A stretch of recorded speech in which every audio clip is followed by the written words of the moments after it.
নমস্কাৰ। বৰ্তমান যুগত আমি দেখা পাইছোঁ ডায়েবেটিছ আচলতে যুৱ প্ৰজন্মৰ পৰা আৰম্ভ কৰি প্ৰতিটো ঘৰতে বা প্ৰতিজন ব্যক্তিৰে হোৱা পৰিলক্ষিত হৈছে। আচলতে এই ডায়েবেটিছৰ কাৰণসমূহ কি বা ডায়েবেটিছৰ যি প্ৰি ষ্টেজ সেইবোৰ কি বা ডায়েবেটিছ হোৱাৰ আগত কেনেকুৱা ধৰণৰ লক্ষণসমূহ আপোনালোকৰ হ'ব পাৰে সেই সকলোখিনি সন্দৰ্ভত কিছু কথা পাতিবলৈ চেষ্টা কৰিম। মোৰ লগত ডক্টৰ দিনেশ আগৰৱাল উপস্থিত আছে, তেখেতৰ লগত পোনপটীয়াকৈ কথা পাতিবলৈ চেষ্টা কৰিম। নমস্কাৰ। চাওক, আপুনি যোনটো কুৱেশ্যন সুধিলে ডায়েবেটিছ কিয় হয় কেনেকৈ, it is a very valid question. এতিয়া চবে ডায়েবেটিছ কি হয়, হাই চুগাৰক ডায়েবেটিছ বুলি কোৱা যায়, বাট মানুহে নাজানে প্ৰি ডায়েবেটিছ কি হয়।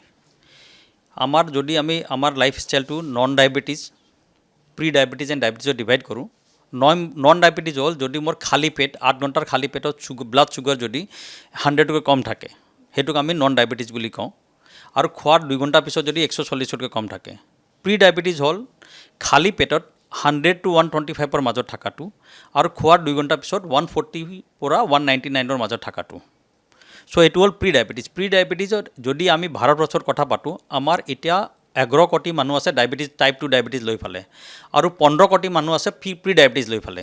এই প্ৰি ডায়েবেটিছক যদি আমি ৰখাব নোৱাৰোঁ, ইটছ এ ভলকেনো, এইটো যদি আমি নৰখাওঁ, it will convert into the diabetes. So' আমাক প্ৰি ডায়েবেটিছ লেভেলতে এক্ট কৰিব লাগে। ডায়েবেটিছ ডেফিনেশ্যনটো হ'ল যদি মোৰ ফাষ্টিং চুগাৰ 8 ঘণ্টা খালী পেটৰ পিছত যদি মোৰ ফাষ্টিং চুগাৰ 126কৈ বেছি আছে আৰু 2 ঘণ্টা খোৱাৰ পিছত যদি মোৰ 200কৈ বেছি আছে, আৰু আমি এটা টেষ্ট কৰোঁ, তাক আমি HbA1c বা লুজ ৱাৰ্ডত গ্লাইক'চাইলেটেড হিমোগ্ল'বিন বুলি কওঁ। সেইটো হ'ল যদি মোৰ 6.4তকৈ যদি বেছি থাকে, গ্লাইক'চাইলেটেড হিমোগ্ল'বিন আমাৰ যোৱা 3 মাহৰ চুগাৰটো এভাৰেজ চুগাৰটো ওলায়, এইটো যদি 6.4তকৈ বেছি আছে, এইটো হ'ল ডায়েবেটিছ। 5.7 to 6.4ৰ মাজত থাকিলে pre diabetes, less than 5.7 is non diabetes. So' এতিয়া আপুনি আৰু এটা প্ৰশ্ন সুধিলে আমাৰ কিয় হৈ আছে। আমি এতিয়া চাব গ'লে we are diabetes capital of the world. ইণ্ডিয়াত ইমান মানুহ ক'লোঁ যে 11 কোটি মানুহ আছে, 15 কোটি প্ৰি ডায়েবেটিছ আছে। এইটো হ'ল আমাৰ লাইফ ষ্টাইল চেঞ্জ। আমাৰ নেচাৰেল যোনটো লাইফ ষ্টাইল আছিলে, সেইটো লাইফ ষ্টাইলত আমি য়োগা কৰিছিলোঁ, আমি ৰেগুলাৰ এক্সাৰচাইজ কৰিছিলোঁ, আৰু আমাৰ খোৱা লোৱাটো ঠিক আছিলে। আমি আজি যদি মহাপুৰুষ শংকৰদেৱৰ কথা পাতোঁ, তেতিয়া কি আছিলে, আমি নাম কৰোঁতে আমি এইটোও বজাইছোঁ। তাৰপিছত আমি প্ৰসাদত কি পাইছিলোঁ, উই হেভ প্ৰ'টিন, বুট আছিলে, কাৰ্বহাইড্ৰেট কম আছিলে। চ' আমাৰ এইটো বেলেঞ্চ ডাইট আছিলে। এতিয়া যদি আমি ইণ্ডিয়াত weather north east south west য'ত চাওঁ, কি হৈছে, আমি কাৰ্বহাইড্ৰেট এতিয়া মোৰ হৈছোঁ। নৰ্মেল কাৰ্বহাইড্ৰেট খোৱাটো 55 to 60%কৈ ক্ৰছ কৰিব নালাগে। বাট আজি যদি আমি জাংক ফুড যোনটো খাওঁ, পিজ্জাই হ'ল না বাৰ্গাৰে হ'ল, কোল্ড এৰিয়েটেড ড্ৰিংক হ'ল, এই আৰ মেইনলি অফ কাৰ্বহাইড্ৰেট। সেইকাৰণে এই বেছি কাৰ্বহাইড্ৰেটে ইট ইজ এ কেলৰিটো বেছি দিয়ে, ষ্টেটো দিয়ে, বাট আমাৰ এনাৰ্জিটো নিদিয়ে।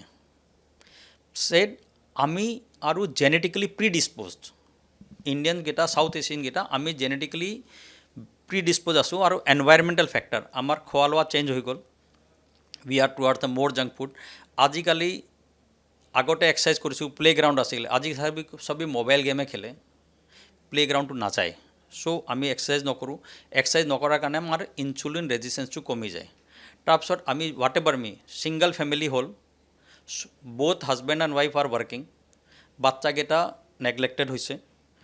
স্কুলত গ'লে মায়ে সোধে আজি তোমাক কি দিম, পিজ্জা দিম নে বাৰ্গাৰ দিম, পানীৰ বটলত পিয়ৰ বটল দিয়াতকৈ আমি কোল্ড এৰিয়েটেড ড্ৰিংক দিওঁ। So' my childrens are habituated to this, our childrens are habituated to this. So' বিগিনিঙৰ পৰা এনেকৈ গৈ আছোঁ নহয়। চ' উইদিন 15-20 yearsত they lands up into diabetes. So' these are এইকেইটা বহুতকেইটা কাৰণ।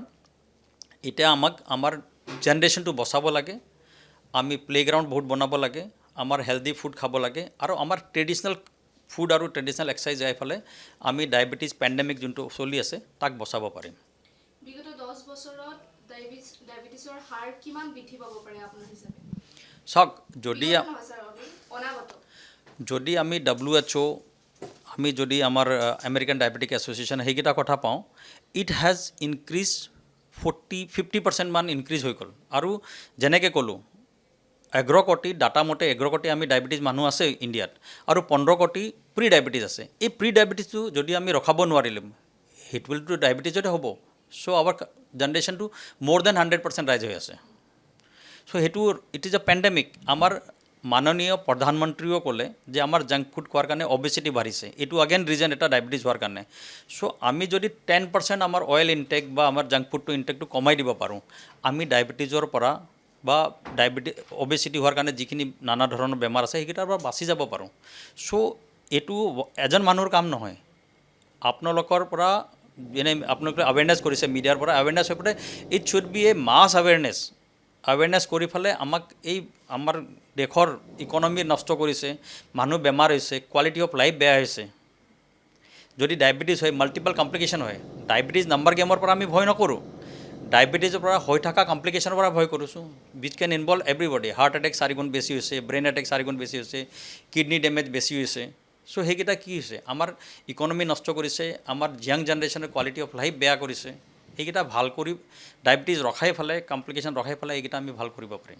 যিকোনো খবৰৰ বাবে যোগাযোগ কৰক 7099017330 লগতে 7099017110 নম্বৰত।